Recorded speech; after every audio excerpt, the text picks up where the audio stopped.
Welcome to the Almost Perfect Podcast, a celebration of fuck-ups, failures, and falling flat on your face. This is a podcast that believes you can learn from experience, but that experience doesn't have to be your own. Hi, I'm Bob Perfect, and I'm a functional fuck-up. Let's learn from somebody else's mistakes. And today we are learning from Liam Whitcher. Now, Liam is a filmmaker and a comedian.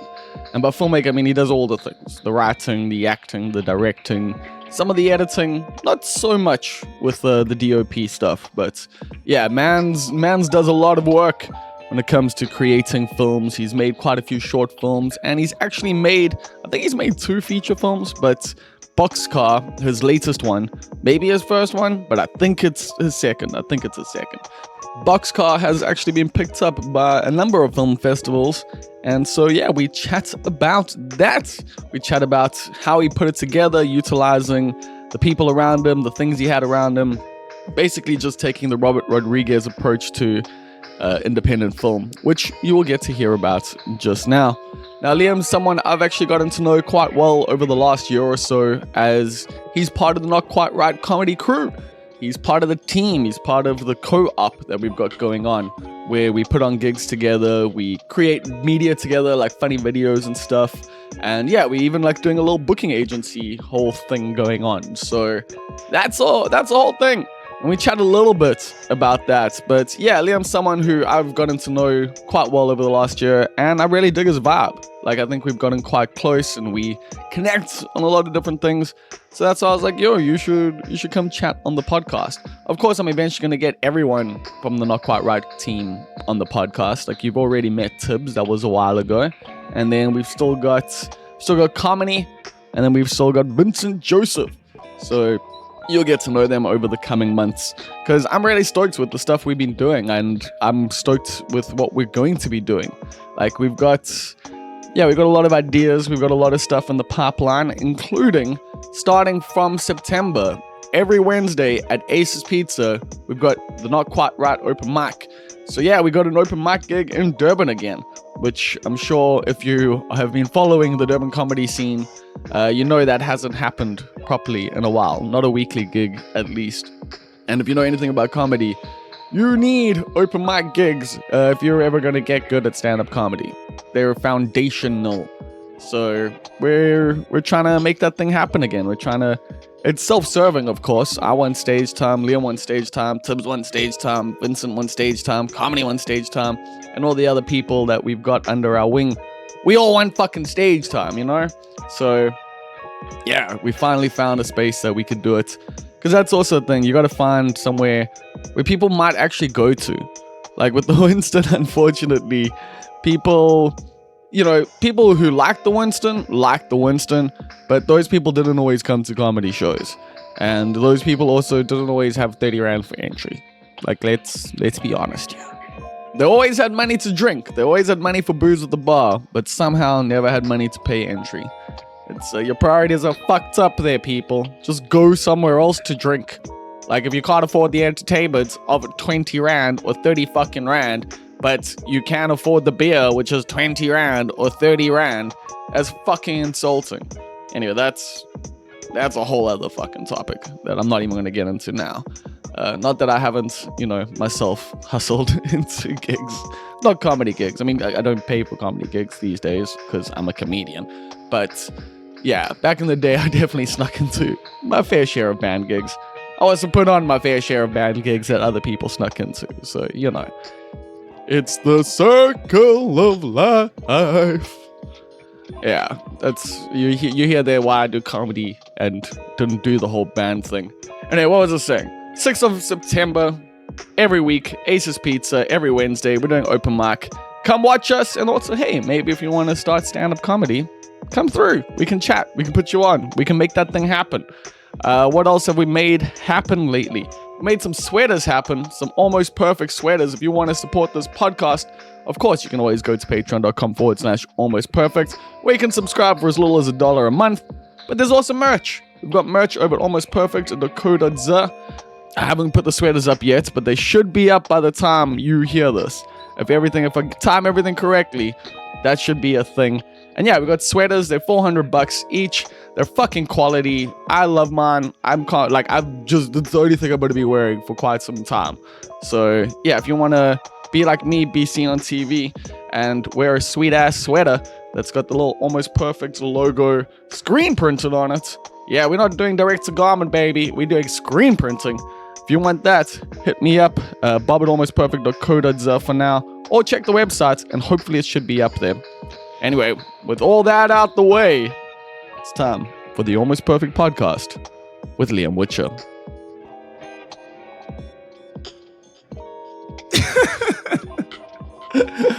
So how are you living, Liam? I'm good, man. I'm a little nervous. It's my first podcast.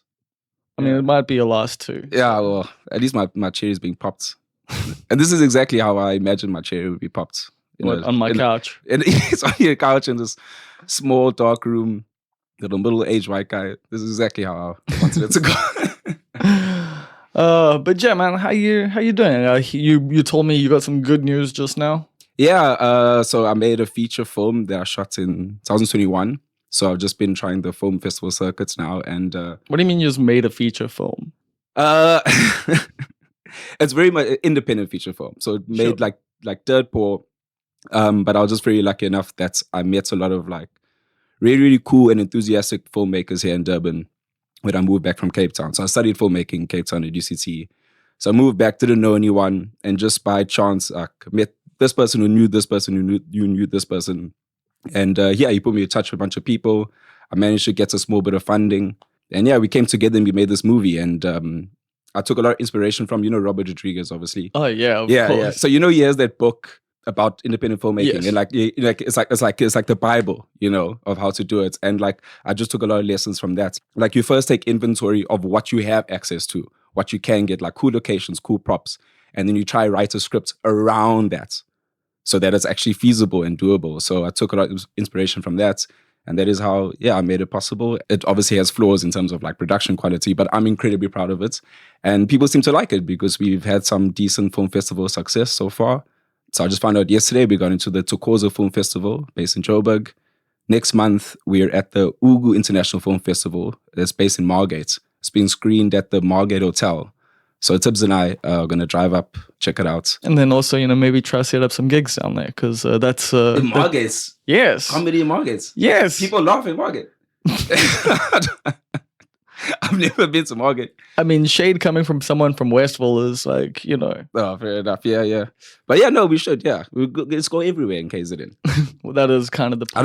I don't know how much of my comedy will translate to certain places, but fuck it, I mean, you're gonna have to figure that out. I'm gonna figure it out. Yeah. That's the best place to figure it out. I don't know, man. I think you'd be surprised with like some of the small towns down there. I remember we did a show in Ramsgate for like the Ramsgate Books Festival.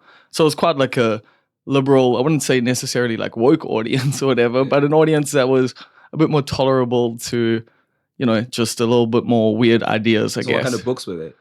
I've got no fucking clue. It's more like the books, so a lot of self-publishing, I think. Oh, okay, fair enough, yeah. I mean, I am into the whole small town thing. I think sometimes I do feel that big city guilt, I guess, sometimes when I go to big cities, but because like we used to go to Graveside Arts Fest. Like I went like 5 years in a row. And I know my mom went to Rhodes University. So my mom still has that. Like she still loves Rhodes. And she's the one that encouraged me to go.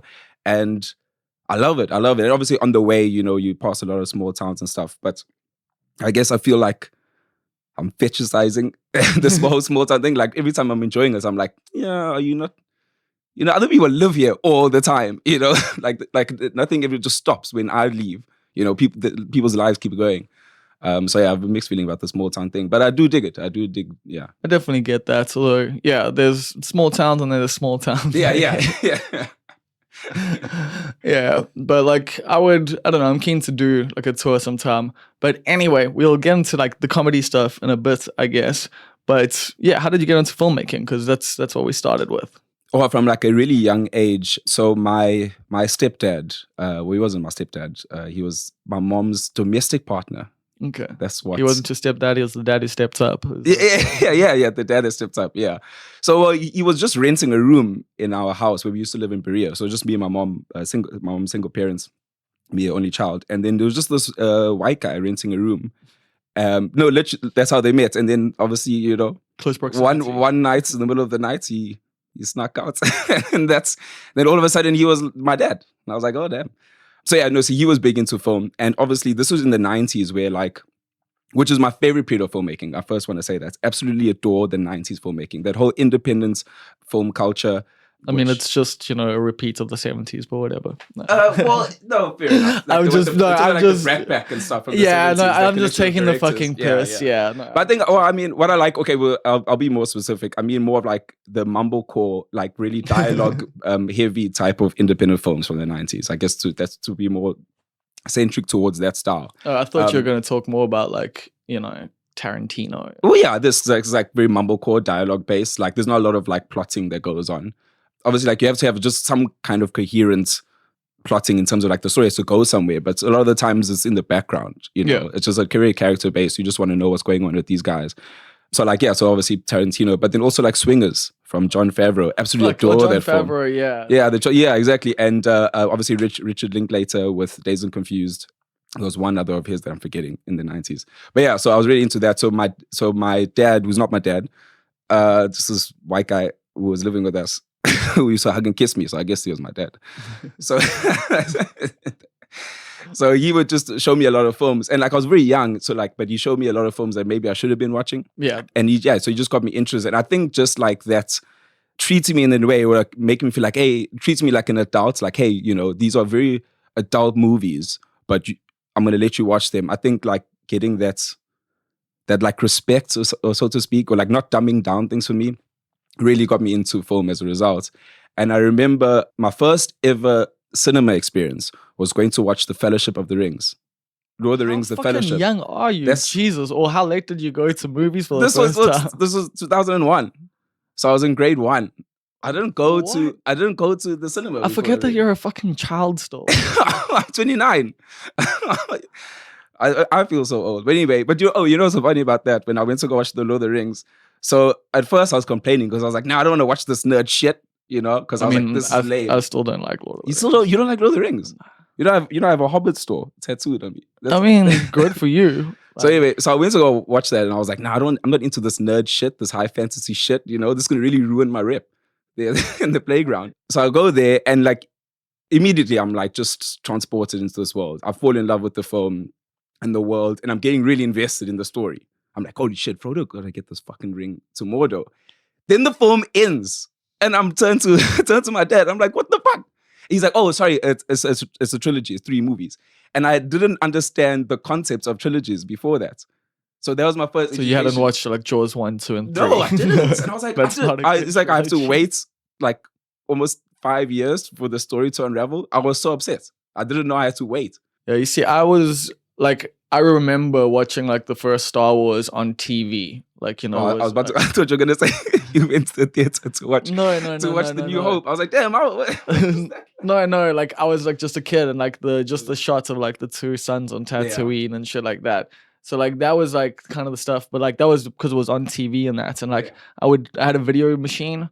So so I would tape movies and stuff that would like be coming on. Like, you know, you looked at the schedule and like, and then would like just rewatch like fucking like so many movies. Like, so I was like watching shit from like a young age too, but then like my mom worked 2 jobs and shit.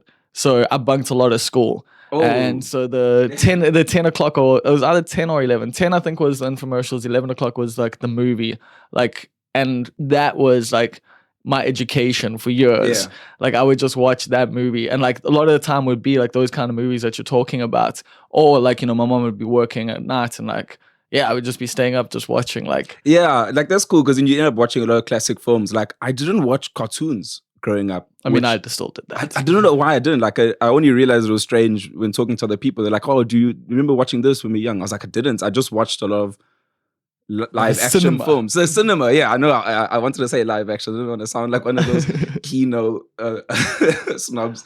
But yeah, I'll watch cinema. Okay, I'm not like you. I'm different.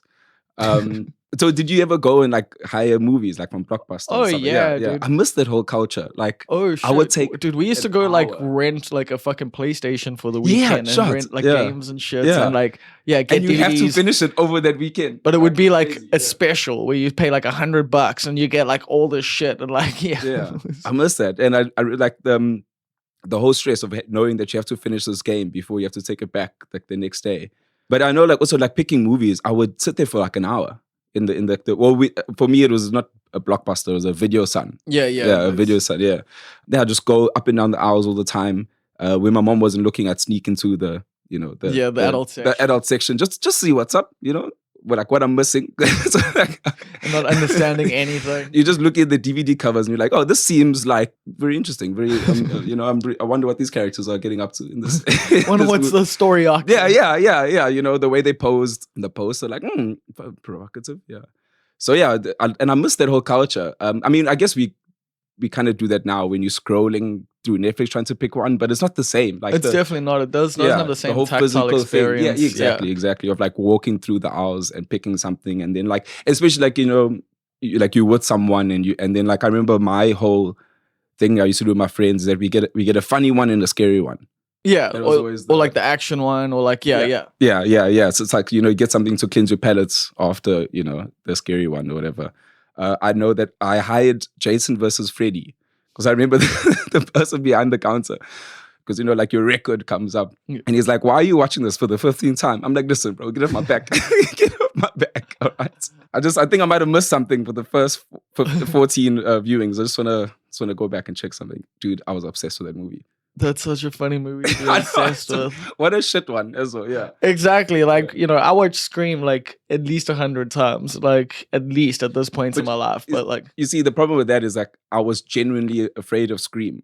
So whereas like Freddy vs. Jason, I was just like, yeah, let's watch these. It's like a superhero movie. Yeah, but like Nightmare on Elm Street fucked me up as a kid, dude. Like no, like that shit, like the original, like Friday the 13th, like that kind of shit, dude. Like, did you ever have like a dream, like a nightmare about Freddy Krueger? And then did you have that like that self-awareness? Because obviously his whole thing is that he attacks people in their dreams. Exactly. Did you ever have that moment of self-awareness in the dream? You're like, oh shit, I'm actually in danger right now, and then woke yourself up, bro. That's the worst type of nightmare to have, where you're like, there's stakes here. There's consequences. Look, I need to get out of here. I need to get out of here quickly. Like, dude, I used to have the nightmares like that all the time, and it was terrible. Yeah, Jaws also, like, but I don't think it was like the original Jaws. I think it was like Jaws 2 or 3. Like, there's like a scene where people are like on water skis or whatever, and they're like doing like this big like pyramid thing. And like the shark attacks or whatever, like it breaks. Like I can't even remember the scene properly, but that's like an early thing. Like, and that was like one of those. How did I didn't watch the sequels. I only just watched Jaws 1. Like how does I can't remember. How does he take out that pyramid of once again, I can't remember now. Like I haven't seen this movie since I was like a kid. Like I've never done a rewatch. Aren't they supposed to be terrible? Yes, they are. Yes. Why would you do that to yourself? Because I was a kid and it was on TV. Like. And also bad movies can be good. No, you're right. It's like, because obviously I was also just like you, just scrolling through all of that stuff like on ETV. Like that's how I watched Spawn. You remember Spawn? That's fuck yes, bro. Dude. Spawn like, fucking rock. I would never have come across that film if I wasn't for just, because you can't like, growing up in a time where you can't pick what you watch, I think is like, there's a really benefit to that. It's like we just had to watch what was available to us. And like, I would never have willingly seeked out watching Spawn. Yeah, Time Cop on SABC1, bro, a million times. Dude, that's how I watched Kids. Remember like that? Oh shit, dude! Kids also don't be a menace to society whilst drinking your juice on the hood. Yeah. And what they spoofing there is Boys in the Hood. Yes. I also just came across that when I was young, and like I barely understood, the importance of these movies. But yeah, is that like it still stays with you. Like, and like it teaches you, like when you're young, like watching these films, like are prescriptive in a way. They teach you about the world, they teach you about life, for better or worse. Media influences us in a lot of different ways that can, be negative, but whatever. Like also it teaches you a lot about the world and society. And it's amazing that how you can keep coming back to films and learn more. And like, as you grow as a person, like they change, like, as you change, like the film changes. And like a film like American Psycho, like interested me like so much as a kid. Like I was just like, as a teenager, I was like fucking obsessed with that movie because like it was like badass and cool. And no, but it was also like it was just dreamy and weird and fucking like off kilter and just like I couldn't figure out like, is this real? Is it a dream? Yeah. Like, did he get away with it? Like all of that like was just like, what the fuck is this as well? Like this is so much and like just also like funny. Like there's a lot of fucking humor in like it. it's American Psycho is like kind of like re-entered the zeitgeist right now, where I see so many like memes about it and stuff, but the people's reaction to it is so strange. Like I guess this younger generation, where it's just made fun of a lot. Which I mean, yes, it is very satirical. Because I know when I first watched it when I was really young, I was just like, oh, cool, murder, stabby, stabby. This is like, sick, violence, whatever. And then when I watched it a bit older, then I got to watch it for like what it's supposed to be. Yeah, like that scene with the fucking chainsaw, like that stuck with me. Like I was just like, oh my God, Christian Bale looks so amazing. I want to be this dude. Yeah, like fucking like... Yeah, that's the thing. You can take the wrong message. Yeah, like his whole morning routine. Like, I was like, maybe I should start looking up. Yeah, I was critiquing. I gotta start taking better care of myself. Like I was like, what? Liam, stop being a fucking bum, bro. Like you can do this. And then when I watched it older, like, it's not like we haven't all done the flexing and the like, in the mirror scene. So yeah. Every time after I masturbate, I go and look in the mirror because that's the only workout I really get these days. Your girlfriend's gonna be a little sad to hear that. I've been it's just me and myself, so I think she'll appreciate that. I get you, but you're not putting in the work with her. You're not getting some exercise there. She studies, she studies. She's a busy girl. But anyway, yeah, like it's just funny, like with movies like that, especially when you're younger, like a movie like Fight Club and that, and like how that movie changes, like as you grow older and you like mature and you're like, oh, it's critiquing the thing, but like it's obvious. It's so obvious when you're older, but like what's such a funny example of someone like really misunderstanding the message of the film is that Wolf of Wall Street, right? Yeah. So Wolf of Wall Street is supposed to be this cautionary tale.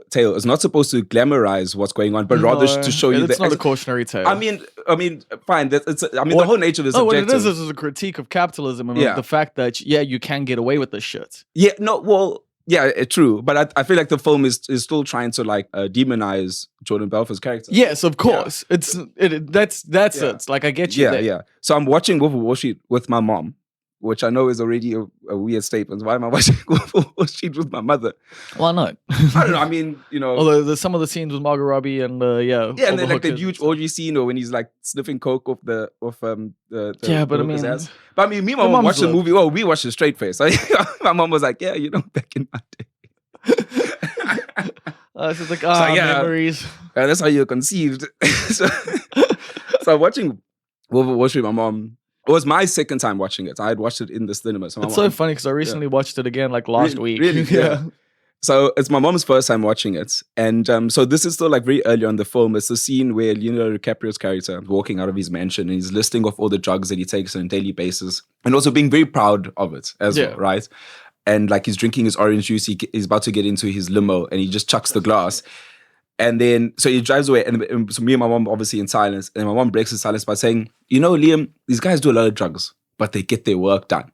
And I was like, that's your takeaway? That's your takeaway from this? I was like, also their work is, because my mom is like type of person where she really prioritizes work ethic and stuff. She'll really respect anyone. Someone could have like a raging drug problem and like just have a terrible home life. But if they're just really successful in their job or their whatever field of work, mom's like, nah, I admire that person. Also, their work is stealing from people. I admire you. No, not at all. I'm at home with no job, and I've got a drug problem. So she's like, "Dog, pick one, bro. Pick a struggle." Fuck. Yeah, no. So I don't know. Like, so Wolf of Wall Street, I think, is more just it's not like saying like, "Hey, you're gonna get your comeuppance," because he didn't. It's more a critique of the system and saying this is how this fucking happens. And it's also like, I think in its own way, like putting a mirror up to the people watching it and saying, you want this fucking, don't you? Yeah. Don't you? This is what you fucking want. Like you want to live this life. You think it's so glamorous. Like the thing is like, I don't know if I'm giving, I feel this a lot of times with certain films where I don't know if I'm maybe giving the filmmakers too much credit here. But do you think that they are trying to reel you into that trap? Like, do they want maybe they want certain audience members to feel enamored with what they're seeing and the gravitas of what they're seeing and like the lifestyle? Well, I don't know. Like, I just know Scorsese in general likes to, play with power, religion, God, and money even as a god and shit like that. And like, I don't know. Like, I haven't, like, that's also the thing. Like, in comparison to his other films, like it does like stand out a bit for me, and like I do struggle with it. Goodfellas, I feel like Goodfellas is the best example of him, I think, successfully doing that, because I mean, also the film starts with Ray Liotta's character, Henry Hill, saying, "All my life I want to be a gangster," and his voiceovers is him like really on the nose talking about how amazing this is and how he wanted it, you know. And then obviously that fall off is incredibly dramatic, and like that final scene, like when basically like how pathetic his character is towards the end. Sometimes in other films, I don't know. You see, actually, I think what the juxtaposition there is like, yeah, like when the shit you're doing is like, what's a white collar crime or whatever, like, yeah, you get off like easy. Yeah. Whereas if you're like doing street crime and shit like that, and you're like, you know, in the mob, like, yeah, it ends with you dying. So maybe that's what he's like showing you, like, because I mean, now, I mean, I still see, like, you know, sometimes my algorithm will be infiltrated by like clips of Jordan Belfort. Still, like the real life Jordan Belfort, like, oh wow, like, yeah, like, because he goes on talk shows and podcasts, and then a lot of the times he's invited onto these shows to talk about sales techniques and stuff.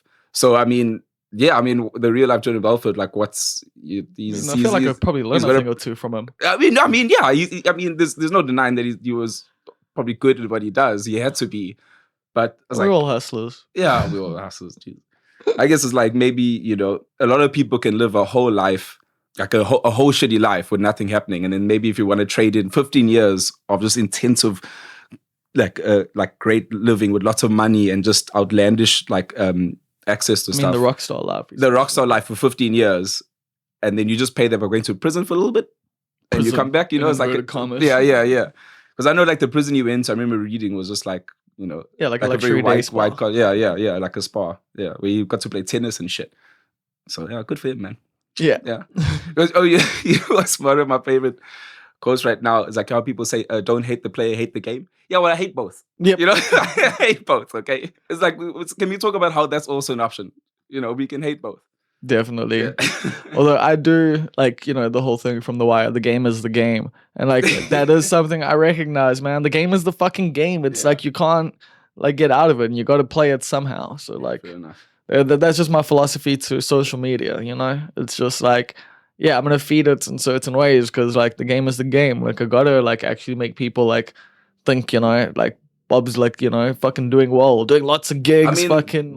Before I met you, that's what I thought. I was like, holy shit, Bob is like Durban's rock star, you know? And then you met me and you're just I was like, this guy's a hermit. Like, he never leaves the fucking house. Like, he's always talking shit about it. I mean, like I don't know how like cool and rock star and like edgy you can be when you find out that your hero buys olive oil in bulk.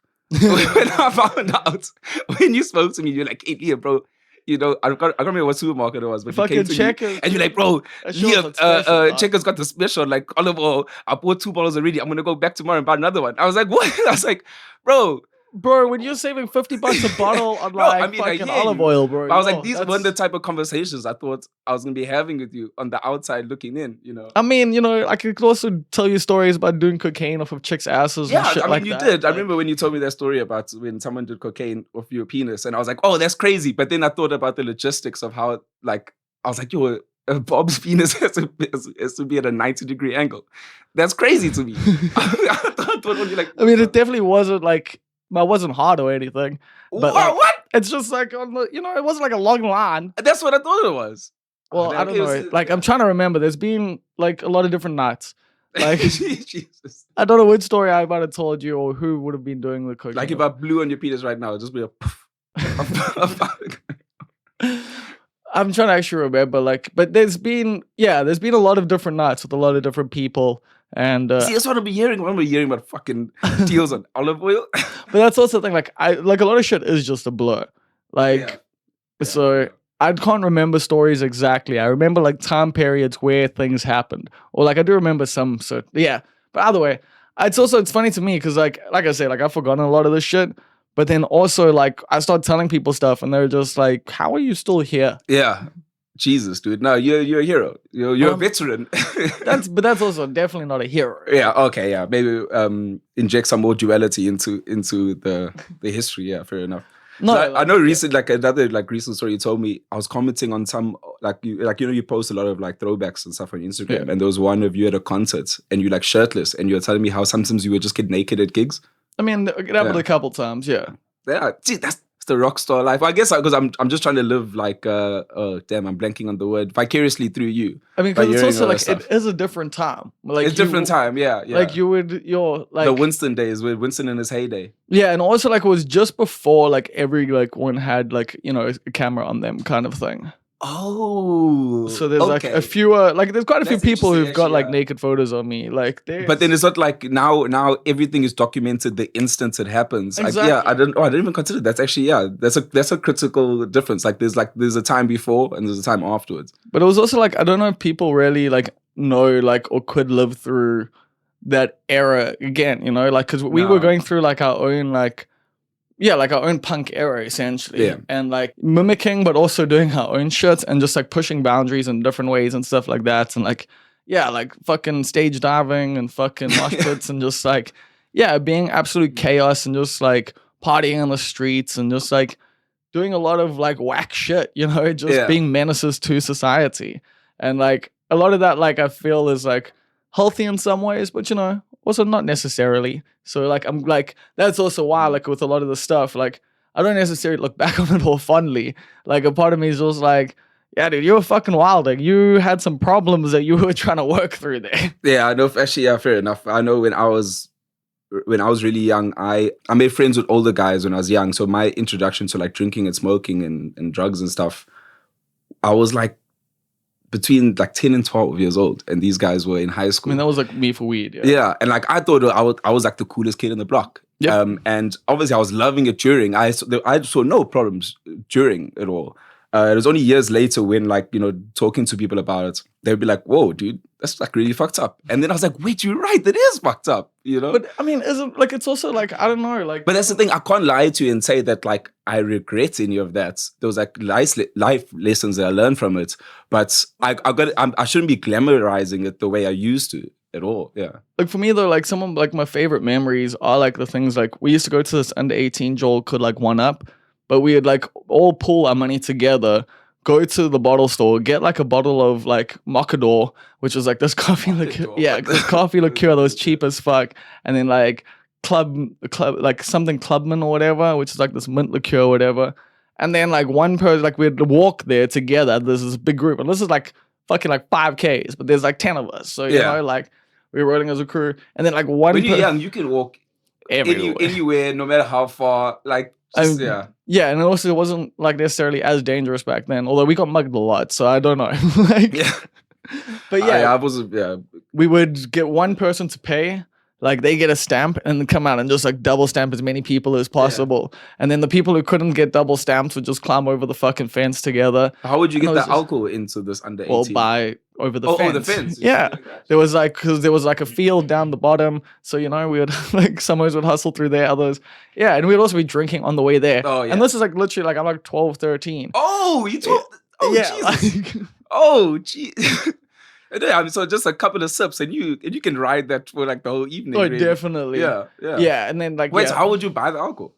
I wouldn't. The older fucking kids. Oh, the older like, kids. They were older kids, and then also always had brothers and shit like that. Yeah. Like my first club experience was at Bunkers because the bouncer was dating one of my friend's sisters, and so he let us in, and I was like 15, and it's like, but also that was like also clubs don't necessarily care that much if you're underage. No, I was going to Bunkers when I was underage, and like this is back when.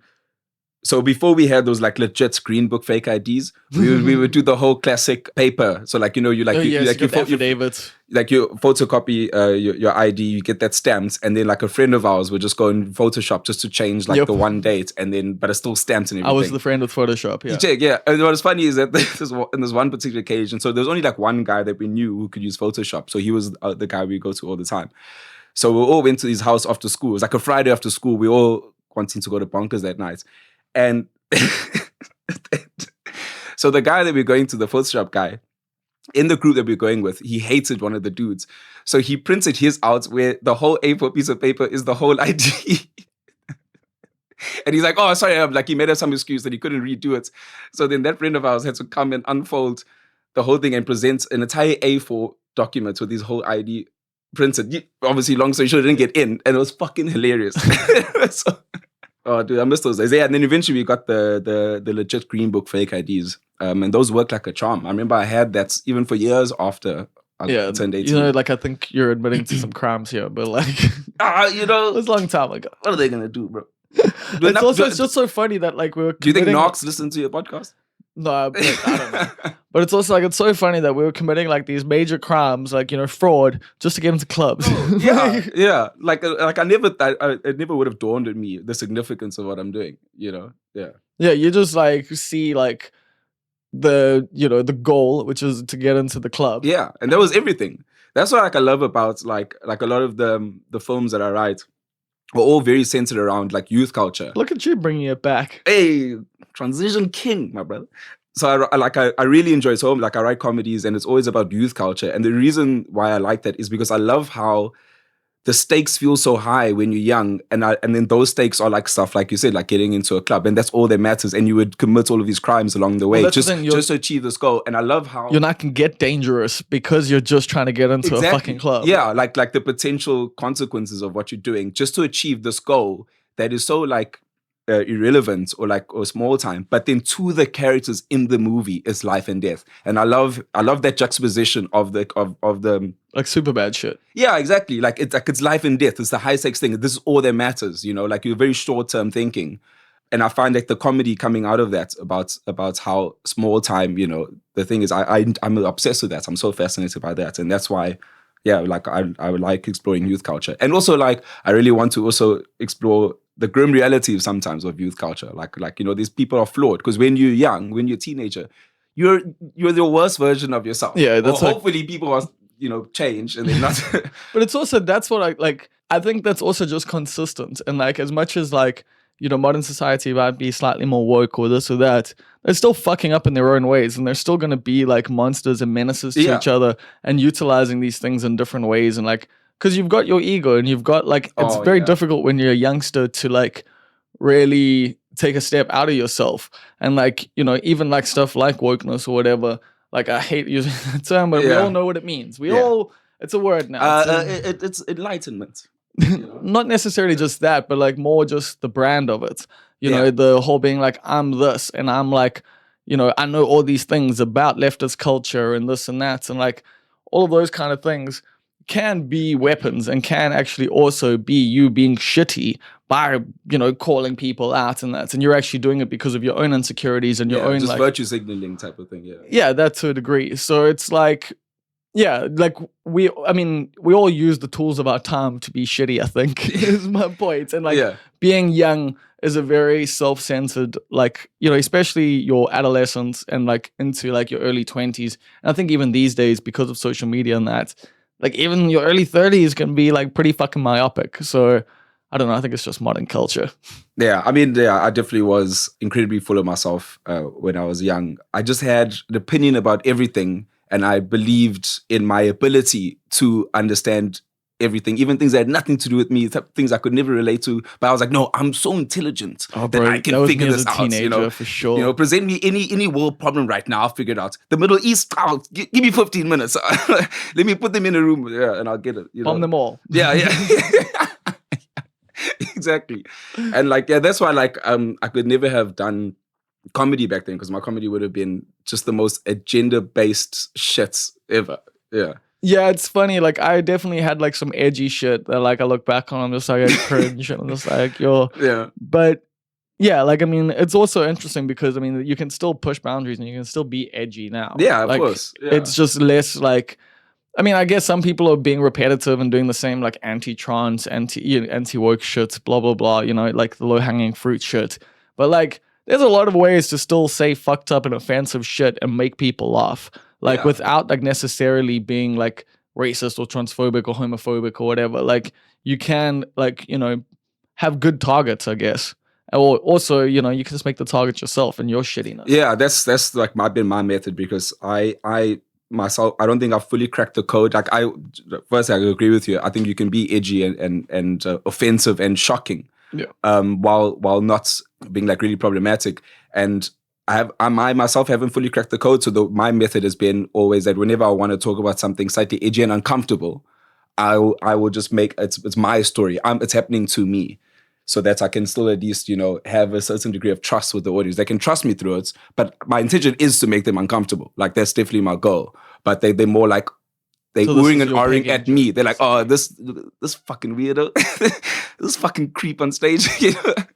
Like yeah. So that's been my method, and hopefully I've been successful with that. So I don't know. I haven't really had a one-on-one with my audience yet. Yeah, it's like it's your pegging joke. Like people get like a little uncomfortable with that, and they get a little like. But that's also like their own internalized like homophobia and like. No, that's why like before I do the joke, I haven't done it every single time. But what I like to do is that I'll always like before I bring it up, I'll go to the audience and ask them like, anyone here have a fetish? And then I know like I've gotten a bunch of different answers a lot of the times. But I know there's one particular gig we had. This guy said butt stuff, and I was like, oh, perfect, because then I'm like my story, my story is about pegging. And the way I went back and forth with him the whole time, because like I was making a joke with him because I was like, he didn't specify what bum stuff for him or for her, yeah, like, or for another dude or whatever. So I kept on being like, oh yeah, so like when I'll do my bits, and then I'll be like, yeah, so it's like when guys take you home, and he's like, no, I meant for girls. I was like, oh, well, you didn't specify, and like I feel like that I feel like I made everybody now comfortable with the topic about putting something in your ass. And so that was like one example of it being. It's also I feel like more men have like done it than bro. So, but dude, as in my socials, I'm the late to the game. Like so I've had so many friends be like, bro, when are you gonna dust off those cobwebs? What are you doing? Yeah. Do you want to have an orgasm or not? So I was like, I do, bro. I'm sorry. I'm just, I'm also just insecure with my own asshole. I don't like. I don't know. It's not. It's for self-discovery a lot of the time. Yeah. Do you know? Oh damn! Now it's gonna be overshare, but fuck it. Oh, yeah, I think we're past that already. No, so I when I was younger, this was years ago. I'm cool now. I'm cool. Okay, I'm cool. Just for anyone, I had this like fungal infection on my ass, right? Okay, so this is a little bit of an overshare. So I went to a doctor, and this doctor gave me the steroid cream that I had to rub on like twice a day. And so my girlfriend I was dating at the time, she was the one that was really into like wanting to do bum stuff, and like it was taking us a long time for me. Oh, so this was at the same time. Yeah, this is at the same time. So then she would be like, she would insisted that she would apply the cream for me twice, and then that was like actually looking back, that was the start of the foreplay towards us eventually doing the bust, because then she got like orientated with my ass, and I was like, yeah, there's actually a blessing in disguise.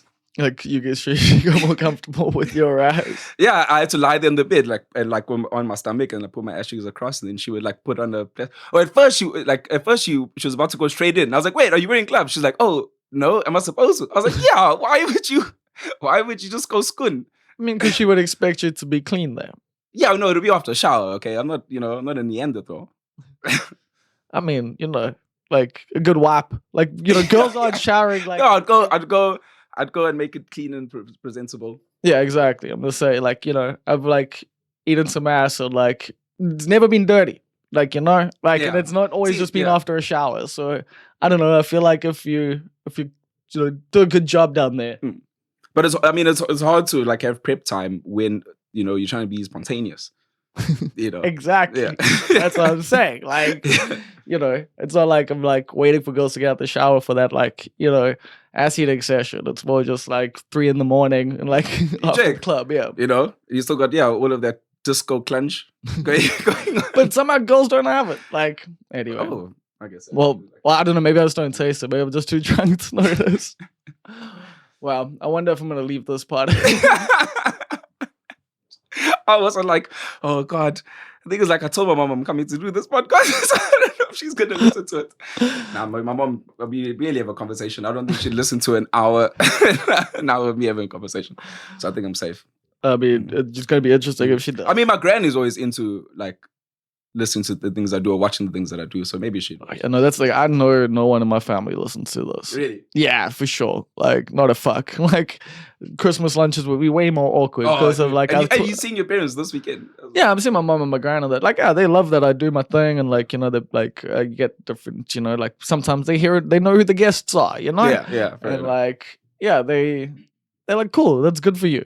You do that thing. Like, that's how most people are with the podcast. They're like, oh, cool, how's the podcast thing going? You know? Then they don't comment on like your specific guests and stuff. I mean, most people have most people just know I have a podcast, you know?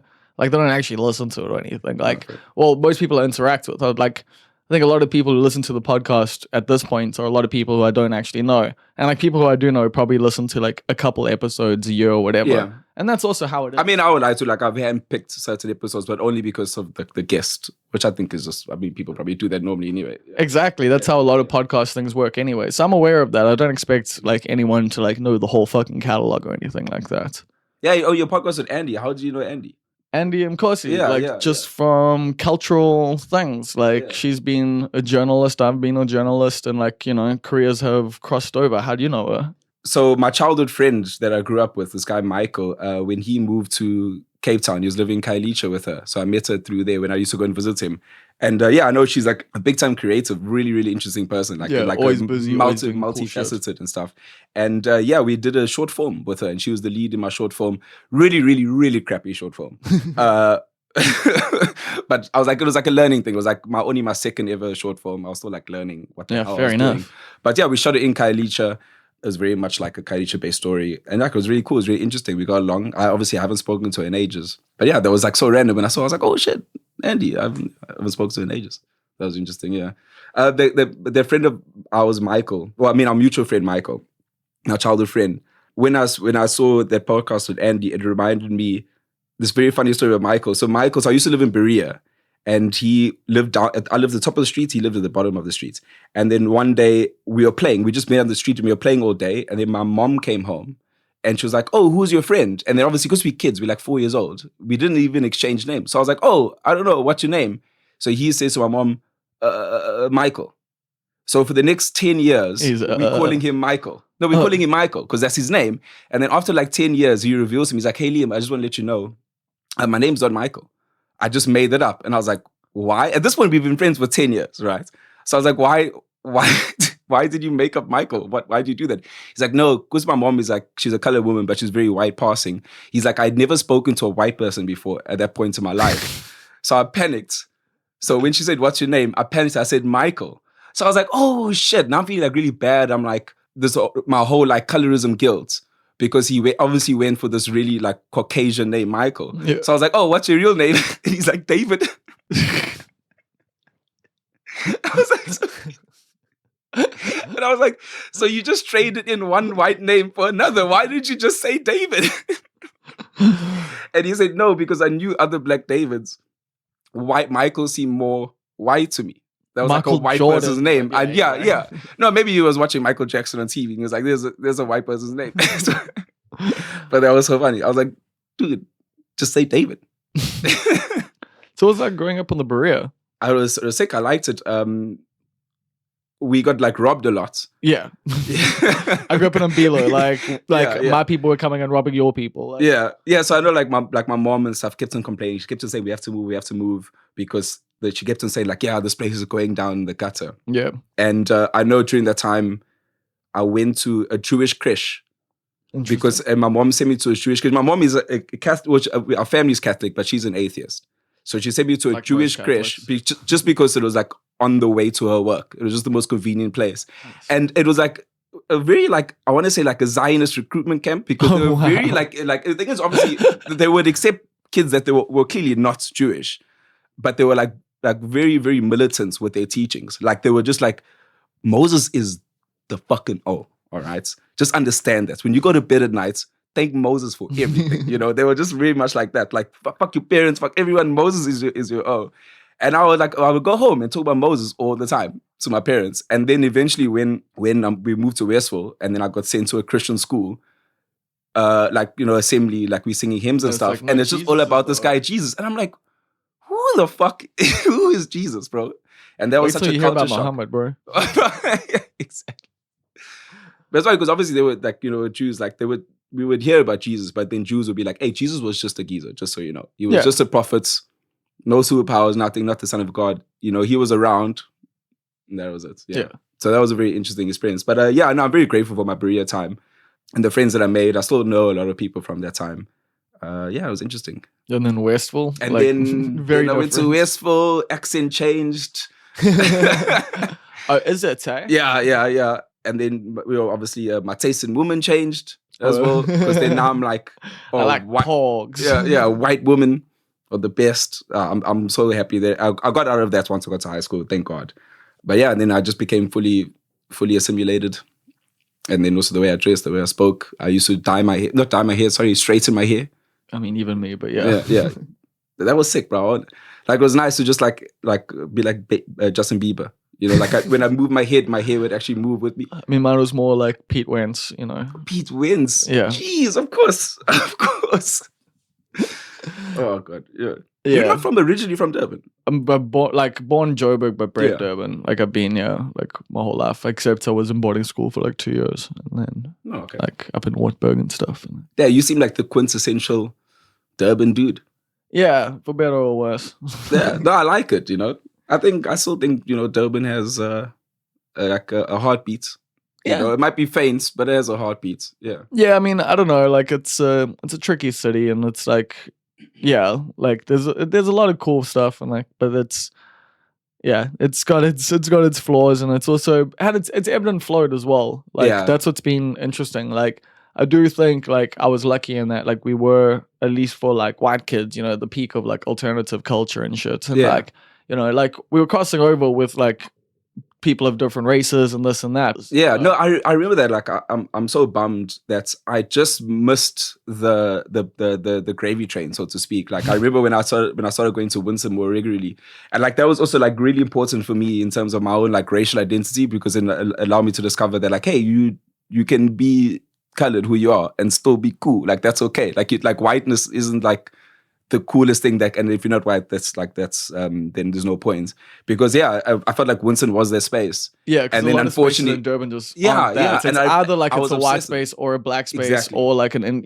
like you go in there and then you're the outsider. You're the only one of that type in that place. Yeah, like, exactly. And then like I used to go there quite religiously, but then I know that like its heyday was this gravy train day. I came just as it was on the decline. Yeah, there was like an era where the upstairs of Origin was the Winston. Like, exactly. I could hear a lot of those stories from more of like the regulars there, like the older kids, and yeah, shit, man. Yeah, it was cool. I hope something else can like come up in its place and just kind of like be its. Well, I think there are people doing like lots of different things. Like, I'm not necessarily as in touch or as like interested in a lot of it, because a lot of like, even with that stuff that I grew up through, a lot of it was pastiche. A lot of it was just copying what was being done overseas and this and that.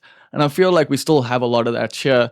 And I'm a little less interested in that at this point in my life, because I've seen it happen before. Yeah. Like I'll go support some things and this and that, but like there's only a handful of acts that I'm really like excited by at the moment. Yeah. And like that's all I want to see more. But I mean, I've always kind of been a hipster in that way, where I just want like people to do some different shit.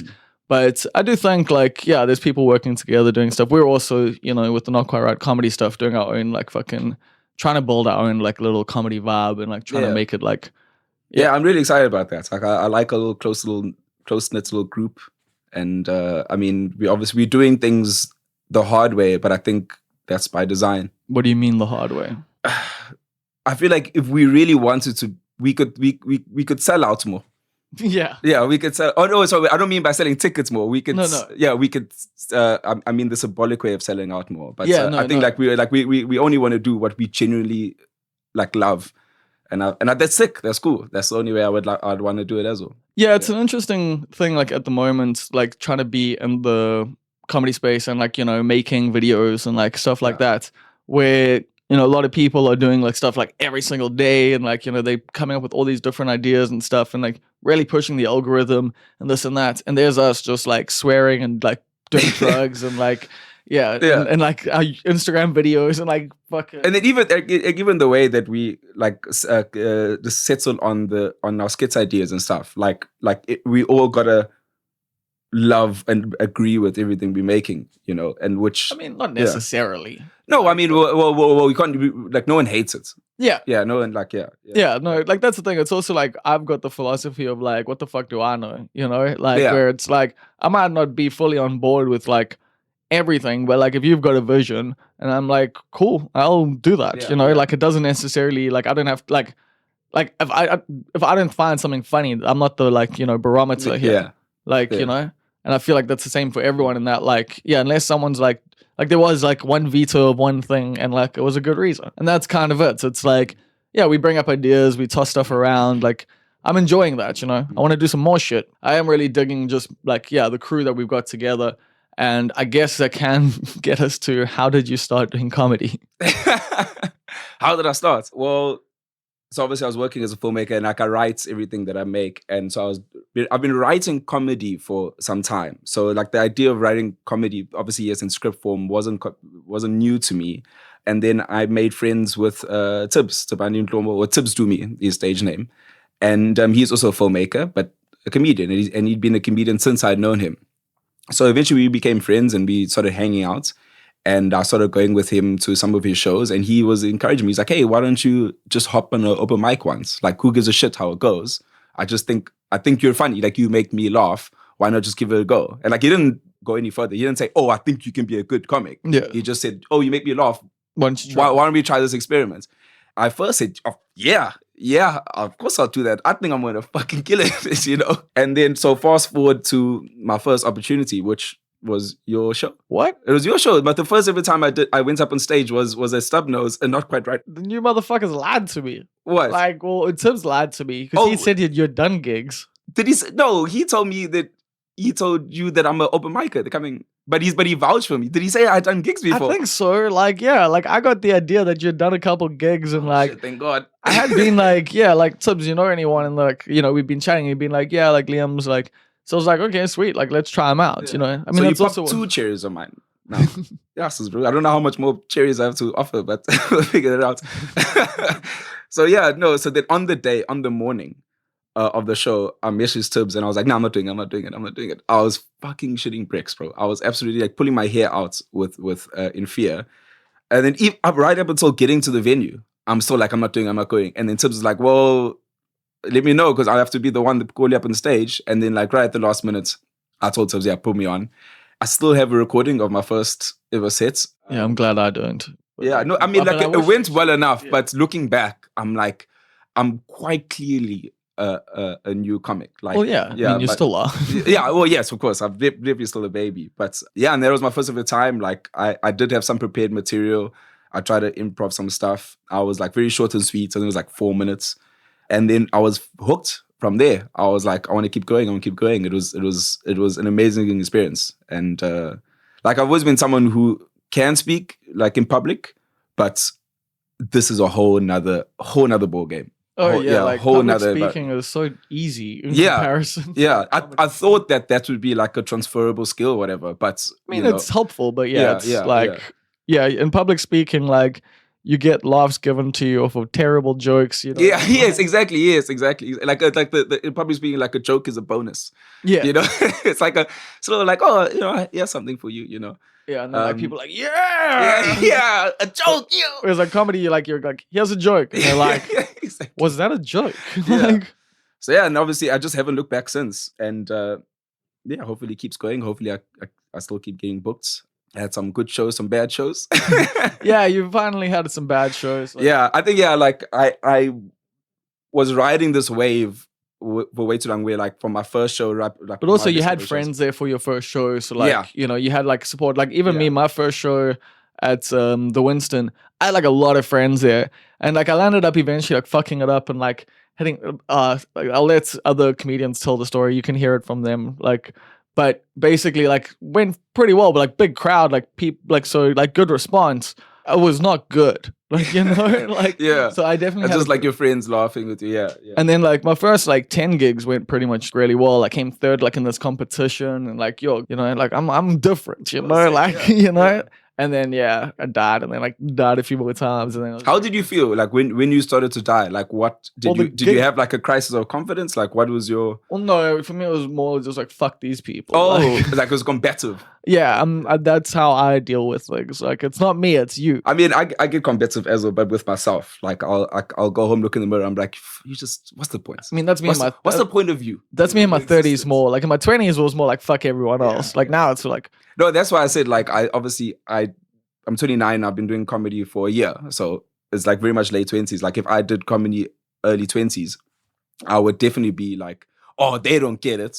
They this shit is good. Like I was definitely like, listen to this. This is interesting, and I think it's interesting. Therefore, it's infallibly interesting. So yeah. So like when I eventually had my bomb, obviously you were there for it. Yeah, no, I felt fucking terrible. I felt for like I know. for days.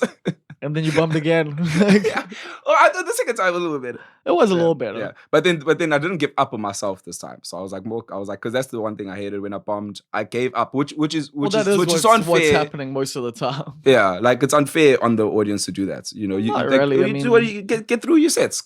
Sure, but you're also like, no one's there for you. No offense. Like, but like as an open micer, like, yeah, if you're sucking, just bail. Like, fuck it. You've only got 5 minutes. I mean, that's also the thing. Like, you can turn it around in that. But, like, when you're young, like, fuck, it's pretty hard to. Sometimes you're just going to die. And, like, you can try push through it and you can try win them back. But also, sometimes you can just go, not tonight. Yeah, actually, that makes sense. Yeah. We're good. Thanks, everyone, for your time. Yeah. Please welcome back your host. That was a good, I mean, it's different, gigs. You can take different approaches. There's some comedians where it's like, clearly this isn't going well. Clearly you're not winning them back. Just get the fuck off stage.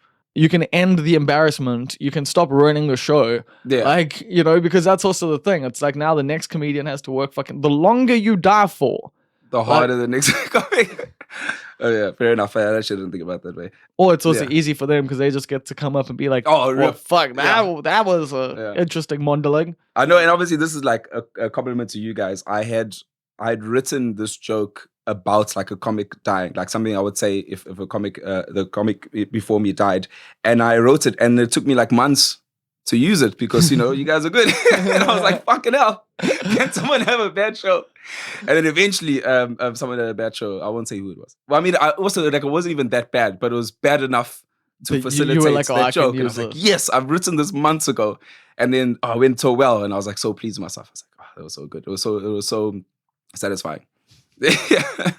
You got to use your line. Yeah, like I've got a few, but also like I just try to come up with stuff on the spot these days. But I guess we've also been doing it for a different amount of time. Yeah, I really want to go back to doing more crowd work. I don't know why my volume of crowd work has gone down. I don't know why. I like it. No, but I mean, I think it's important to actually just like crowd work's good to like develop the mechanics of club comedy and that. But if you want to build a set and you want to build a show and you want to build like 20, 30 minutes, you got to do material as well. I think that's why I just got really, really focused into my material and like the jokes. Well, it depends on what kind of comedian you want to be. Yeah. But like, I think like I that's the thing. I don't know yet, but that isn't because I'm like, struggling for meaning here or whatever. So I know what kind of comic I want to be. I'm still trying to figure out what I'm the best at. If that makes sense, because sometimes those things are parallel to each other. Yeah. And also you don't have to do the thing that you're best at either. Yeah, that's the thing. I'm like, it's that conflict where like sometimes I don't. Like I know there's certain like things that I'll do on stage that I know work. That like I'm just like I don't want to do that. No. I don't want to do that. I hate myself for it. Oh god, dude, there was a time. So like I kind of quit comedy for a while because of that. Like I like changed my style. Like. Because I wanted to, like I knew like if I write these kind of jokes like about like the EFF and this and that and I mean some of the best of those jokes have survived and like I still use them in that. There was just a lot of cringe shit I would do at more traditional audiences and everyone would love it and everyone would think like I'm this great comedian and I'm just like no, I hate this. I hate these jokes. I hate all of this shit. I hate that I have to do this to get like, and so that's why like these days I'm way more. I don't like kill as hard as other people, but like I get my laughs with the jokes that are like strange and weird and like fucking and like it's so much better. Like even if I get like a murmur of a laugh at something that I just really like and believe in, like that's luck, bro. Like, that's it. But it's learning to like balance that out as well. Like you've got to give like you got to give the crowd like some good of course simple like jokes that they relate to. One like, for me, one for you.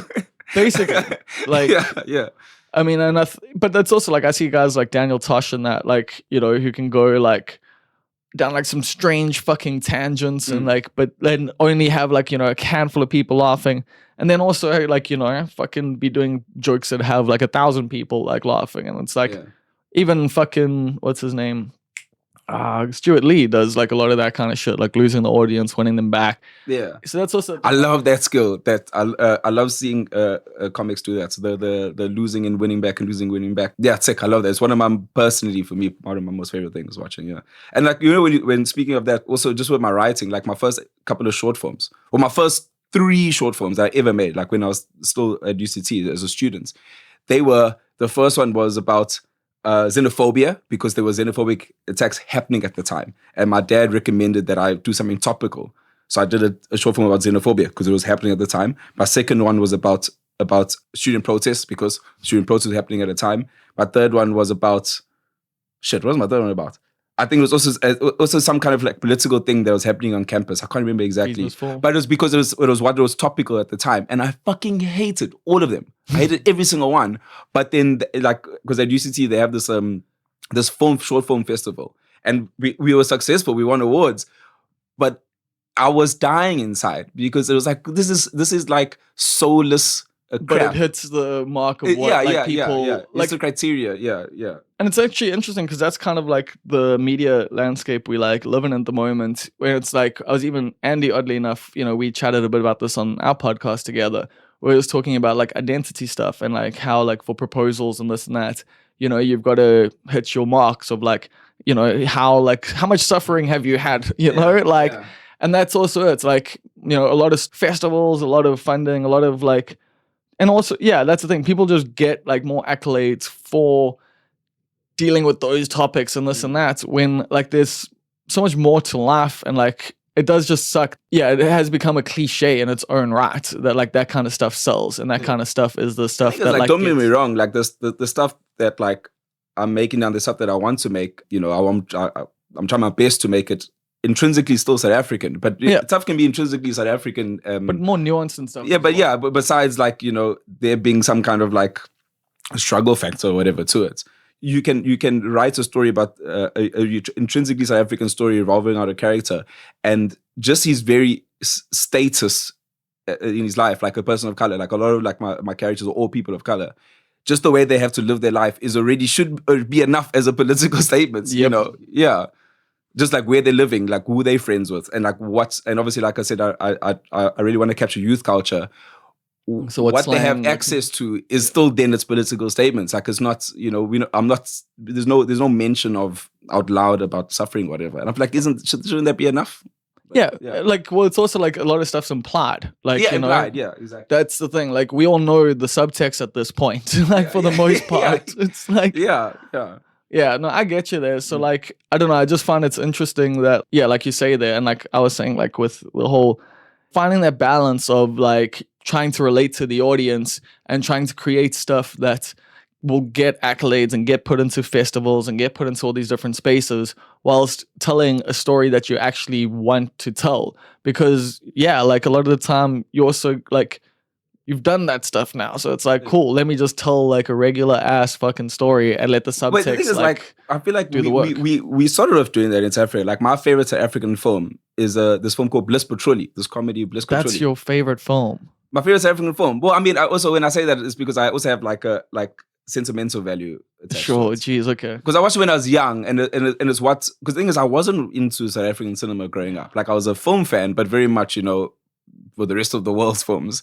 And then I was obviously like, I want to be a filmmaker, but then like, can I be a South African filmmaker? And then when I watched Bliss Patrolli, why it's important to me is because I watched it early enough where that told me, oh no, I can be a South African filmmaker. I get that. And like with that film, it borrows a genre. What borrows? I mean, genres for everyone. Sorry, I don't know why I said borrow.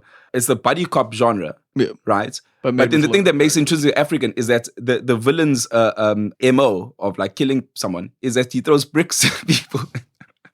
Someone's getting bricked. That's literally like his murder technique. Is that not fucking South Africa? But then the whole film follows like the buddy cop genre. Yeah. And like, why can't we do these like genre bending things? Like, why don't we have like, there was a Western, fuck, I'm blanking on the name now. There was a South African Western. Shit, I'm blanking on the name. Yeah, Five Fingers for Marseille. Oh, yes, sorry, yeah. Yeah, so I feel like there are not enough of those. Like, why can't we do that? Like, take these Hollywood. I mean, I'm putting that in Jamil quotes. Quebecer does he's done like a lot of interesting shit and like, I mean, yeah. So like something more in the mainstream, like I mean, but also Kagiso Lodiga has made like tons of dope comedies. Yeah, like, he's the one that wrote. Yes, I know, but like it's not my favorite of his. Like, yeah. Like I think Matwetwe is like a bit. I think that's the name of it. Yeah, like I enjoyed that quite a bit. I really liked the ending of that. I liked, Wonder Boy for President. I liked the way they did that together and stuff. And yeah, he's definitely my favorite. Yeah, I dig him so much. Yeah, but like I'll eventually get him on the podcast. Like, hey, yeah, like I've chatted to him a bit about it before, and like, can I come and just stand in the corner? Definitely fucking. Wait, like on talk shows where they got the dude that's just I don't know what you call it, but like he's just in the other chair. The fluffer. The fluffer. Yeah, he's the fluffer. Yeah, I'll just be the fluffer.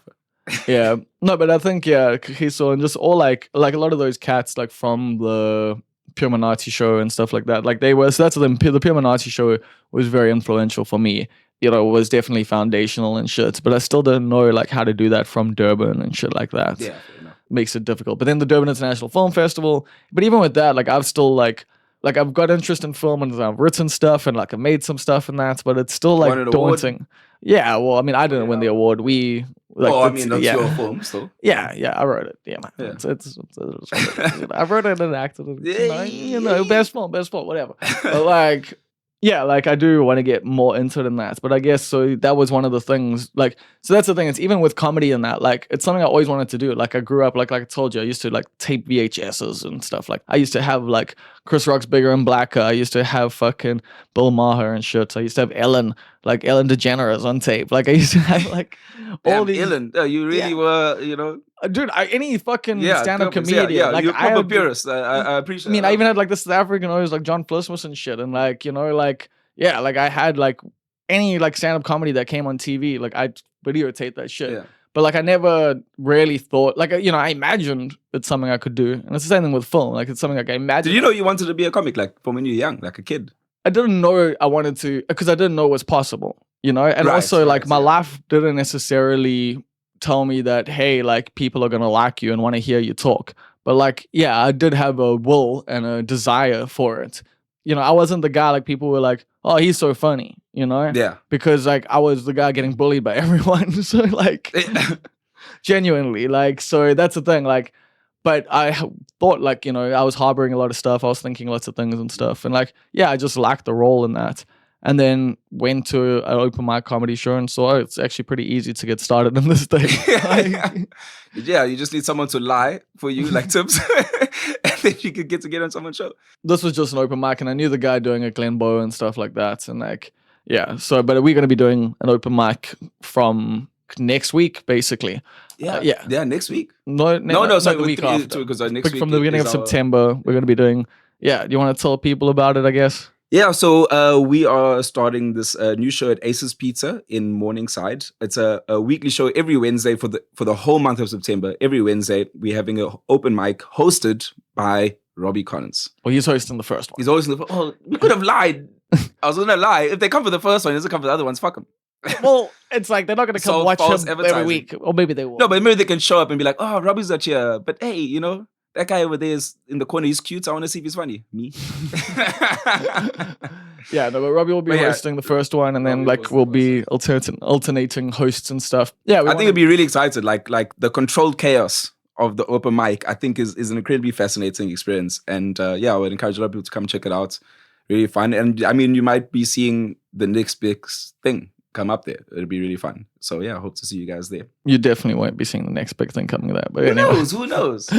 No, I'm joking. But I mean, just for that time you're sitting there in your seats, I believe that you'll have a great time. Just sitting there, just for those 2 hours, you'll be having it's gonna be music as well. Weird. Yeah, it's gonna be awkward and weird. Yeah, but the thing is, obviously, as an audience member, you can just laugh at the awkwardness and weirdness. Yeah. We're gonna be the ones stressing. Yeah. Yeah, no, I'm thinking this one will be different than like the Winston and stuff, just because the Winston I loved, but like, appealed to a certain clientele. Like, yeah, fair enough. Like we literally used to have people pull up being like, oh, I'm coming to comedy, like in like Mercs and stuff, and then being like, yeah, I'm not parking here, and then just drive home. I think Ace is like where it's at, the vibes and stuff. I think we could actually build it up into like a nice space where like people come and regularly join us and we get to practice and get a little better at this comedy thing and just try to develop the scene a bit more, try and just get more people, more stage time more often. Yeah, I mean, you know, you want to be able to say I was there where it all began. You know, if this becomes like a proper hub for comedy. Yeah, sure. I don't think. I mean, no one in Durban cares about shit like that. You can see me and Bob have to balance each other out with with the optimism versus. That's why we work, bro. That's why you work. That's how it is funny. You're like, yeah, things are gonna work. Yeah, I'm like, God, dude. I'm just too experienced. Yeah, like, you know. I just try to like, you know, get a picture with me now, because you never know. You might die young. yeah. This is that. Yeah. Do you ever stress like? I always worried that if I died, my mom doesn't have like a good recent photo of me for like the funeral. Oh wow, no, I've got lots. So I don't have anything. I don't have. It'll just be with me like drawing or with someone else. That's gonna be really awkward. I think my mom will probably just skip out on the funeral altogether. Oh, so we need to get some new headshots. yeah. At least for it's a ticking clock. Okay, I think we can head out. I'm gonna ask you the last question that I ask everyone. What is a big mistake that you've learned an important lesson from, other than dildos need lube? Ooh, okay. I'm trying to think how revealing I want to be with this. Sorry, ask the question again. Biggest mistake? Not biggest mistake, just a big mistake you learned an important lesson from. Even if you think nothing's going to happen, clean behind your foreskin. Context? That's what we got time for.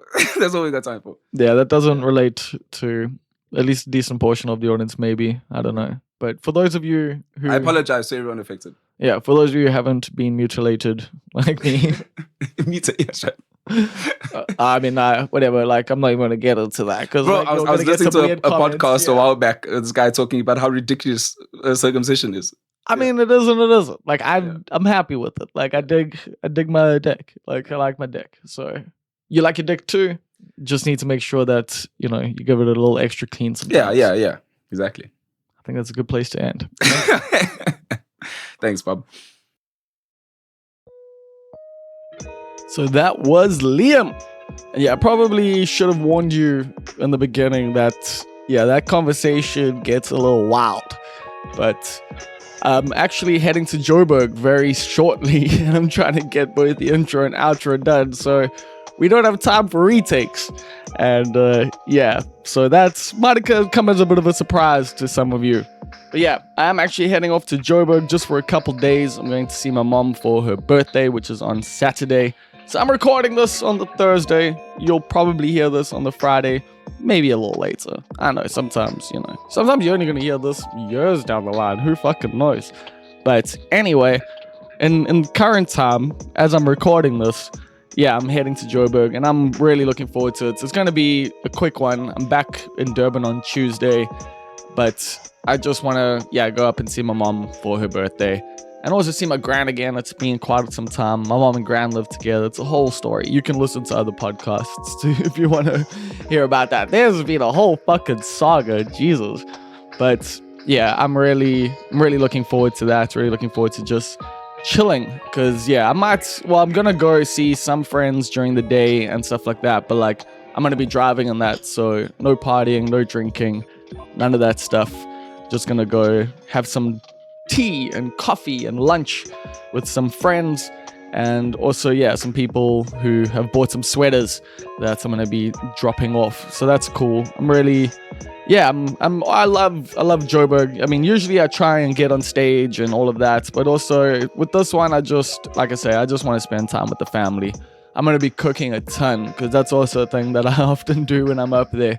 Because like my mom works all day and all of that, and then has my gran to look after and stuff, and like it's a lot, and so she doesn't necessarily get to like cook great meals and stuff like that. So I come in there and I do just gigantic portions of like oxtail and bolognese and stuff like that, and then they freeze it, and then they've got dope food for a couple months. So usually lasts about a month or two. So I'm pumped. Like every day I'm just in the kitchen. I'm just, making some delicious thing on the slow cooker or in the oven.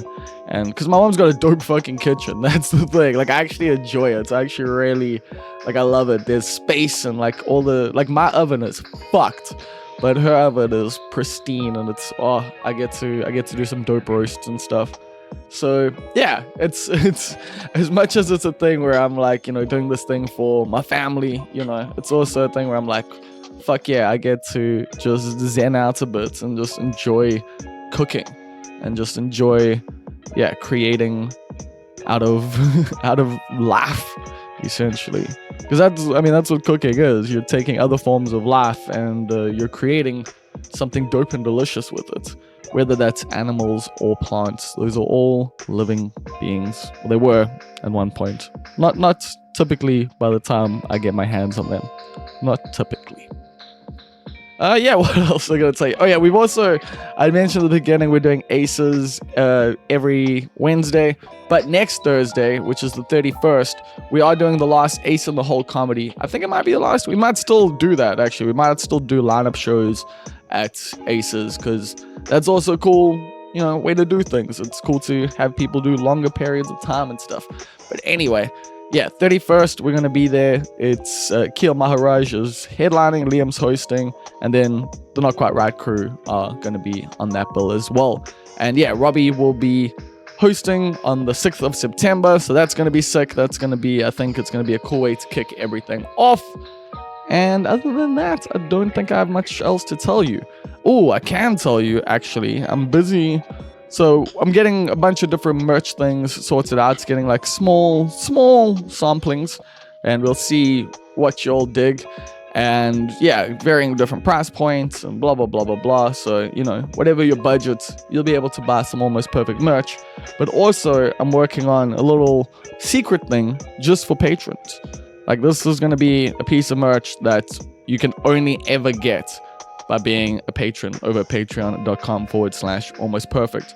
So if you're already one of those people, in the next couple months, you will be getting, you will be getting a surprise. You will, at any level, by the way, at any level. Like, there will be monthly, like, it'll eventually be a thing, like, if you're $1, you'll have to be on for like 3 months or whatever, just to like be able to cover the cost of things and all of that. But anyway, for now, everyone who's signed up to the Patreon and has been signed up for a while will be getting a surprise in the next couple months. So that's some exciting shit, I think. So let's head on out, man. It's time for us to give the shout outs. So over at patreon.com/almostperfect, there is a tier. It's a $10 tier. It's a top tier. It's called the titular titles tier. And at this tier, you get to pick your title right here on the podcast. So shout outs to Rousseau, the storage clerk of subtle heresies in the Lesser Overberg region. Stephen Olivier, the executive producer. Russell Grant, the Far East correspondent. Kath Jenkin, the inevitable ruler of the universe and Queen Swifty. Neil Green, the key grip. Karan Chetty, the assistant to the regional manager. Riz Ventura, the director of purchasing. And Karan Slemon, the almost perfect hedge fund manager. Of course, I need to give a big thank you to Damien Root for the bed music you hear underneath my dulcet tones and the banging intro you hear at the start of every episode. Shout outs to you for your support and for listening all the way through to the end. And as always, I will catch you on the flip side.